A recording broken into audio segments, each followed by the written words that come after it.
And it's difficult to see it.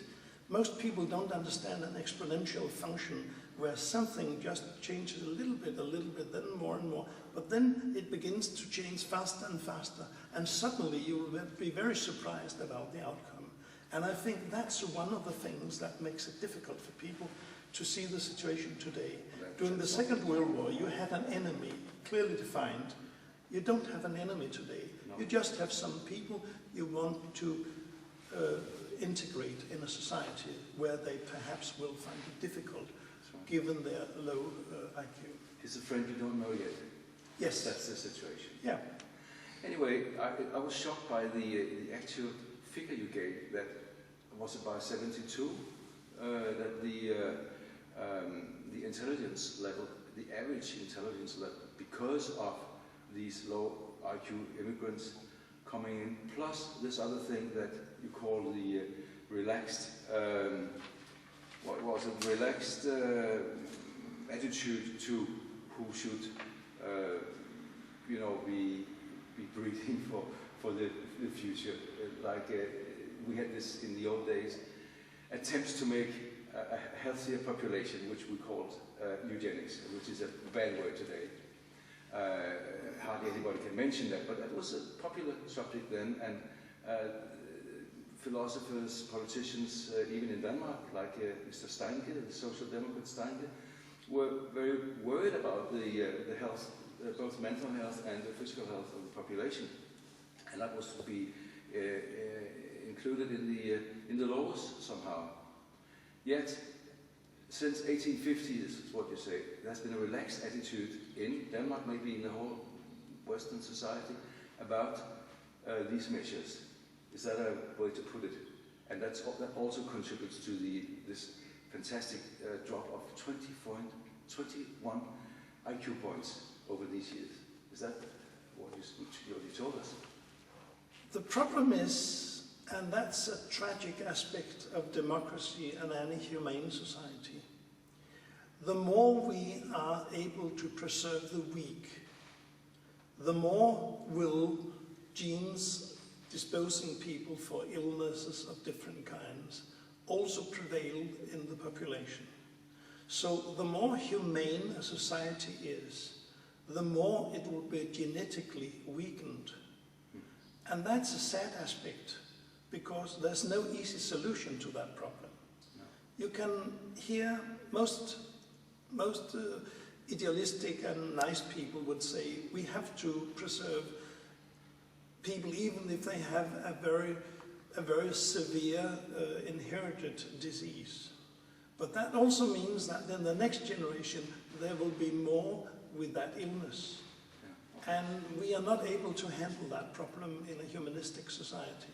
No. Darwin would say that previously you would simply see that these people did not survive. But with the modern miracle of medicine, we can have more and more people surviving. And Darwin would say that goes against natural selection. So we have an inherent problem here. Which is, we have it with the rest of the West too. That's the problem in Germany and the United States. You can't mention these eugenic measures that they talked about before the Second World War. That's about, it's totally removed from, probably among also all those books banned by the Allies after the Second World War in Germany.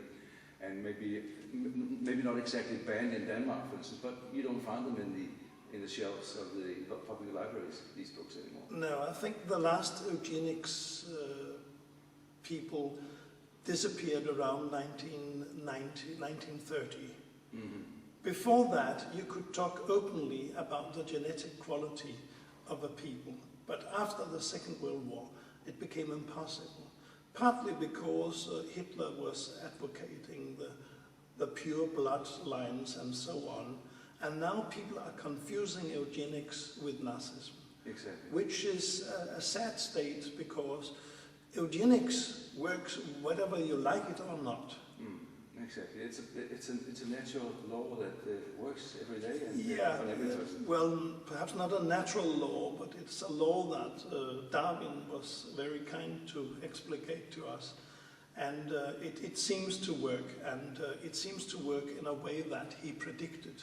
Yeah, I mean, but perhaps we are at the brink of understanding why civilizations simply disappear. And also on the private level, with all this DNA research and genetic research in general, it looks like a little bit like it comes in through the back door.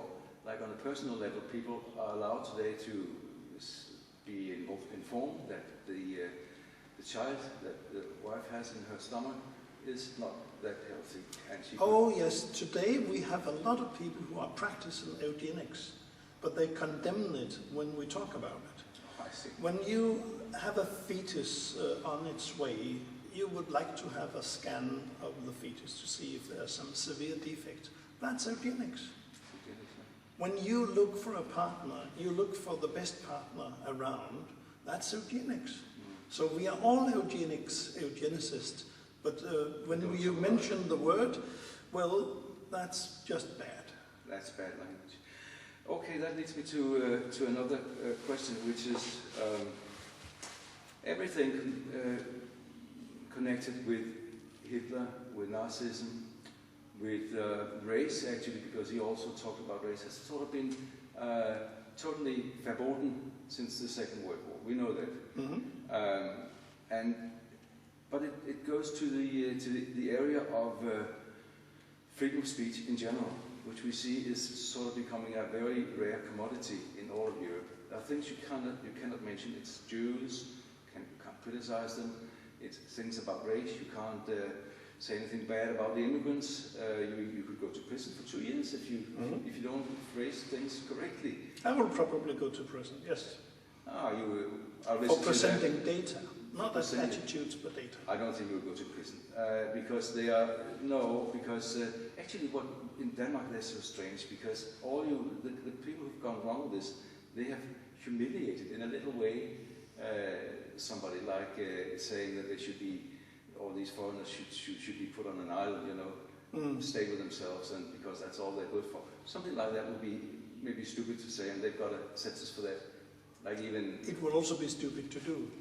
It would also be stupid to do. Yeah. It has to be handled in a civilized way, and I think if you like you do it, criticize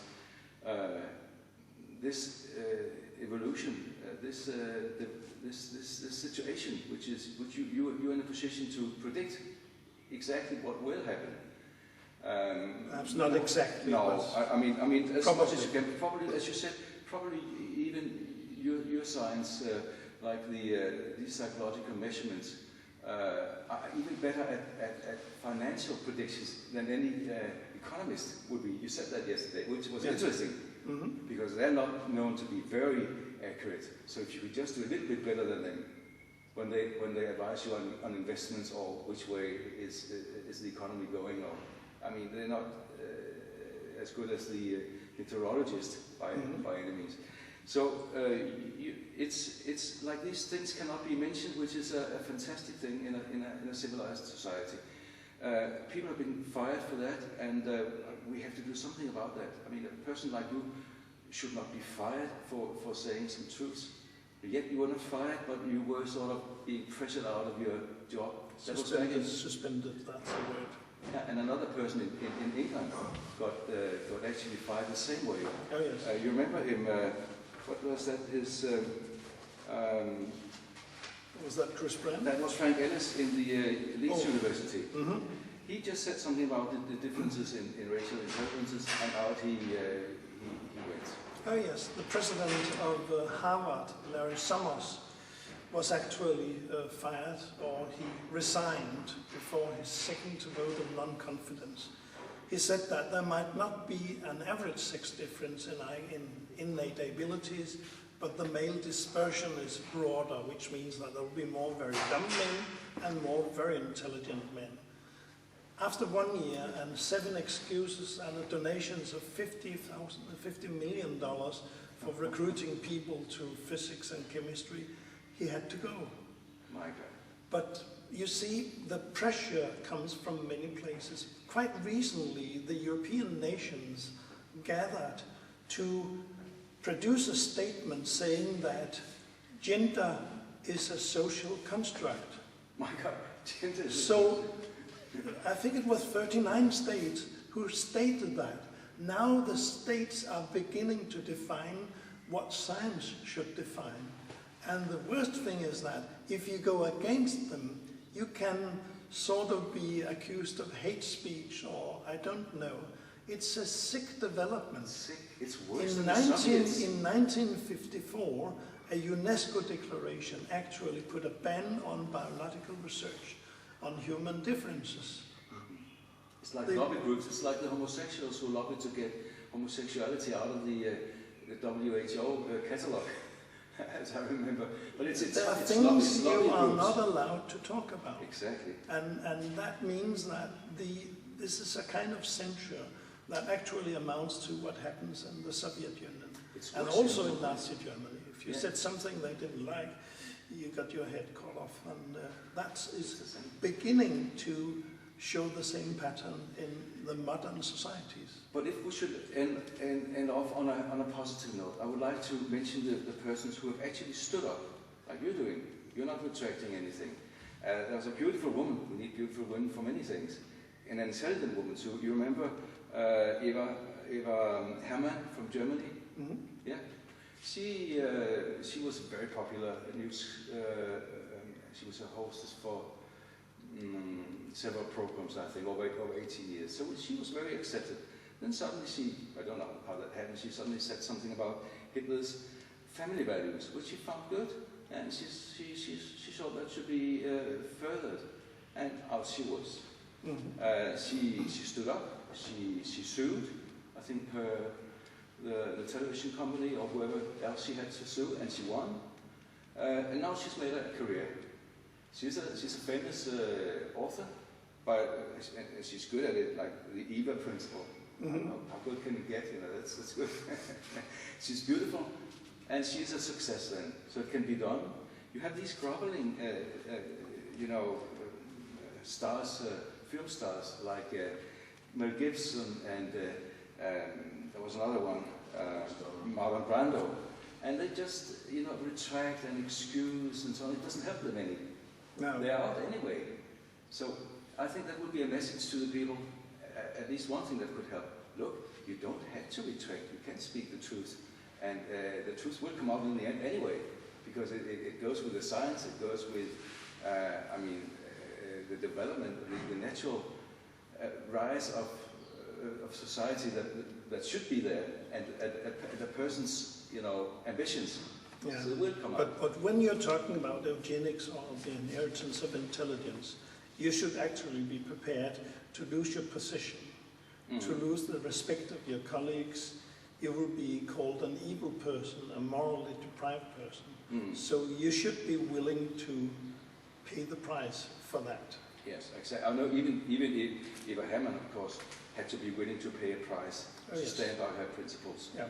And you also had Jörg Haider. He actually stepped down to keep his party kin, to keep his position. Remember the top of the People's Party.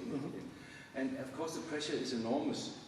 But it's nice to see that there are these people who are looking for the truth, and some of them have the courage to stay by it. And like with this seminar, you see that there are many people of the same conviction, and these truths will get out. So you're on a winning team, I would say. I think the primary responsibility of a scientist is to keep sticking to the truth as far as you can get, even if the price is high. But you should also have some ice in your stomach when you're doing it. Which you obviously have. We're happy that you did this for us, and without people like you, who both have the courage and the intelligence. How high is your intelligence? Have you ever checked that? That's not relevant. We won't tell people, but it's probably pretty good. And without people like you, we would be in a bad situation. So thank you very much for doing what you're doing, being who you are, and for joining me here today. Thank you. Thank you.